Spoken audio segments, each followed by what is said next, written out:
The second part in the knowledge creation is about the knowledge management. Earlier, we have seen what is the knowledge creation and its importance in the organization. Now, after creation, it is also important to manage the knowledge. So, let us understand what is this all about and how it could be managed in the organization. So, knowledge management is the process of creating, sharing, using, and managing the knowledge and information of an organization. It refers to an multidisciplinary approach to achieving organizational objectives by making the best use of the knowledge. This knowledge management efforts typically focus on the organizational objectives such as the improvement, performance, competitive advantage, innovation, and the sharing of lessons learned. Integration and continuous improvement of the organization is the ultimate motive of this knowledge management. Knowledge management is also an enabler of the organizational learning. The management of knowledge has generated considerable interest in the business and management circles due to its capability of delivering the results relating to profitability, competitiveness, and capacity enhancement. The management of knowledge is promoted as an important and necessary factor for the organizational survival and maintenance of the competitive strength. Now, there are some purposes of knowledge management which could help to provide the right information to the right people at the right time and also enable the necessary information required by the manager for making various decisions and enables the service provider, that is the employer, that makes the employee more efficient and effective in their daily work, and the required information should be relevant and timely provided to them, which ultimately improves the quality of service delivered to the end users. Hence, it satisfies all those purposes that signifies the company has implemented the right knowledge management system in the organization. Now, the definition is given by the Ron Young, CEO, CKO, Knowledge Associates International. He said that knowledge management is the discipline of enabling individuals, teams, and entire organization to collectively and systematically create, share, and apply knowledge to better achieve their objectives. In other words, or in simple way, we can say that it is a process of creating, sharing, using, and managing the knowledge and information of an organization, which refers to a multidisciplinary approach in achieving the organizational objectives by making the best use of the knowledge. Now, another we can define these uh, output of the definition is that knowledge management is nothing but the management of knowledge within the organization. An established discipline since 1991, knowledge management includes courses taught in the fields of business administration, like we have also the subject in HR specialization, that is knowledge management. Okay, information system, which also includes the knowledge based management system, and various management fields applying this knowledge management, library and information sciences, and other fields also contributing to the knowledge management research, including the information and media, computer science, public health, and public policies. Now, let us take an overview on knowledge management. It is basically a process to help the organization in identifying, selecting, organizing, disseminating, and transferring the information required by various departmental levels, organizational level, or top management level, or it could be the front level employees. Structuring enables the problem solving, dynamic learning, strategic planning, decision making in the organization. It also leverages the value of intellectual capitals through the reuse of this knowledge. Knowledge management is the planning, organizing, motivating, and controlling of the people, processes, and the system in the organization to ensure that its knowledge related assets are improved and effectively employed. Knowledge management may be viewed in terms of the people, process, technology, culture, and structure. In terms of people, uh, how do you increase the ability of an individual in the organization to influence others with their knowledge is the concern of knowledge management. Process, it's about the approach varies from organization to organization. There is no limit on the number of processes, so it totally depends upon the process includes in the enterprise, business, or industry. Technology needs to be chosen only after all the requirements of knowledge management initiative have been established. The biggest enabler of the successful knowledge driven organization is the establishment of a knowledge focused culture in the organization. The business processes and organizational structures that facilitate the knowledge sharing. So it should be properly structured so that the information could be passed, processed, and shared smoothly in the organization. Now, there are some roots of the knowledge management. You can see here in the diagram uh, where the knowledge comes from, or these roots are generating the knowledge in the organization. The first root is the learning organization. If an organization conforms to the required norms and can be termed as the learning organization, then it becomes one of the start point of the knowledge management.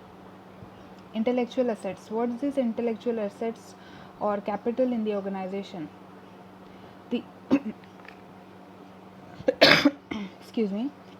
The intellectual assets in an organization is in the people have gained expertise through years of work, experiences, and is a tacit in nature. This knowledge has to be made explicit and managed in order to leverage on it and gain competitive advantage. In the later side coming, we discuss the tacit or explicit. What types of knowledge are these? Knowledge based system. The system that are involved in an organization to facilitate the smooth functioning of the organization should facilitate harassing the existing knowledge in the organization. This system could be a basis of knowledge management. Okay. Now, the information management.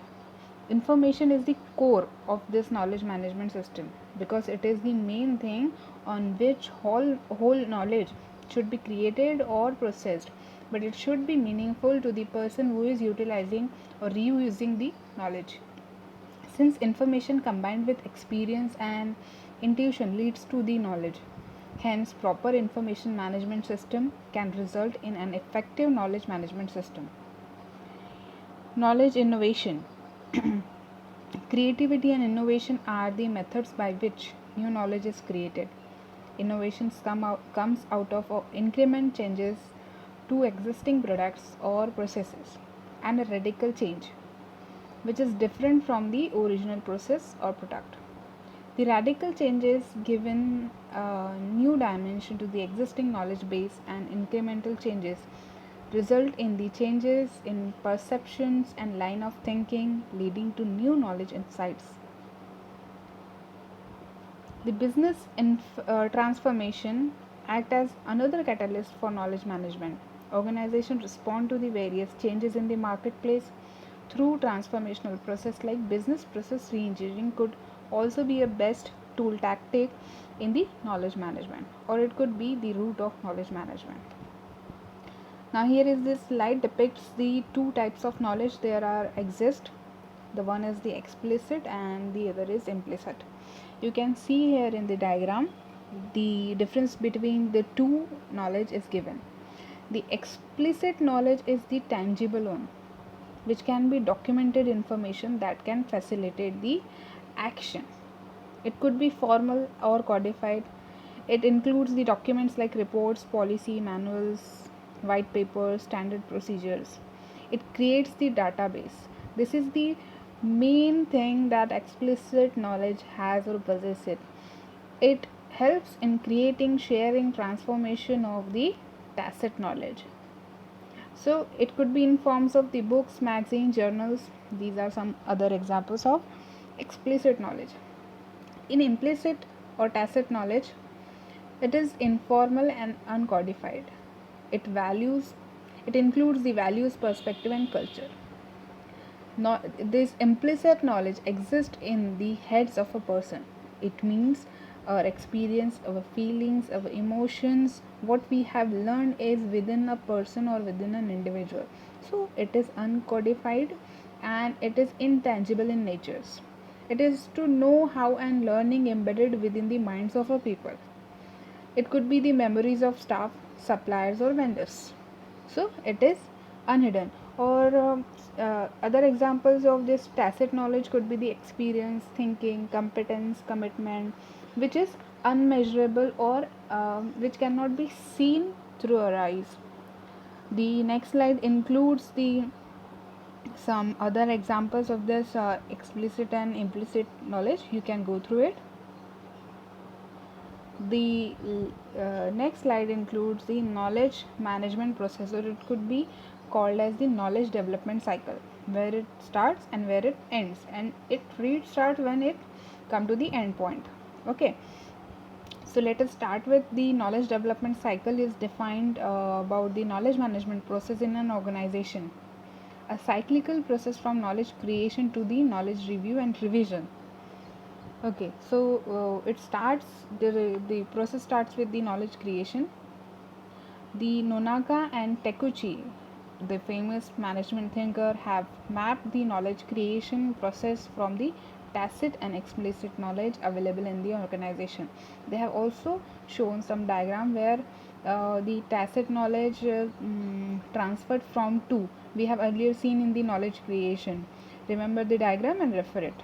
Okay, knowledge capturing, or we can say storing of the knowledge. Most of the knowledge in the organization exists as a tacit knowledge gained by the employees and built up through years of experience. This knowledge has to be captured and stored in the databases. So there are many policies, procedures are created where we need to document some points, procedures or the experiences in the forms of like meeting agendas, grievances, like reports we have to generate.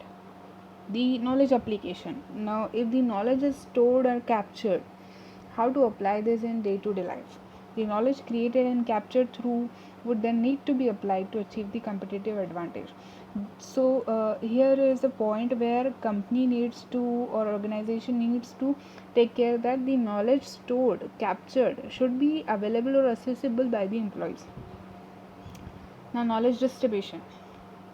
So here it comes the point where how distribution of knowledge or it could be made available, accessible to the employees. Distribution defines how the information is to be delivered to the end user, like fax, print, email, magazines, journals, reports, how it could be accessible and to whom it should be accessible, and includes not only the medium of delivery but also its timing, frequency, form, language and so on should be considered. The contextualization also indicates identifying the key element of the content in order to better match a variety of users. Finally, its success comes to when the new content is firmly, precisely, yet seamlessly embedded in the business process of the enterprise. The knowledge management cycle is then rechecked as users understand and decide to make the use of the content. The users will update the usefulness and they will signal when it becomes out of date or when this knowledge is not applicable. So here we have done with the knowledge management cycle, knowledge development cycle or the knowledge management process. The benefits of knowledge management. Some of them are listed down here. It improves the quality of services to the end user because it's ultimately increasing in the knowledge of the employees. It improves the user satisfaction. The person who are assessing the information or the system gets satisfied because he is getting the thorough knowledge about his job. Increase adoption of self services. It motivates a person to learn by themselves. Higher first call resolution rates. Reduce time to diagnose incidents and problems, like what to do in a particular situation which could be eliminated by referring some knowledge systems. reduction in training time and cost, because ultimately they are learning through the management system. Faster adoption of new or change services. As per the previous experiences, it is easier to frame new policies which could be bring in the changes of attitudes and behavior of an employees. Increase responsiveness to changing business demands. As people understand the meaning of knowledge creation and management, they need to change themselves first. So thank you for listening this video.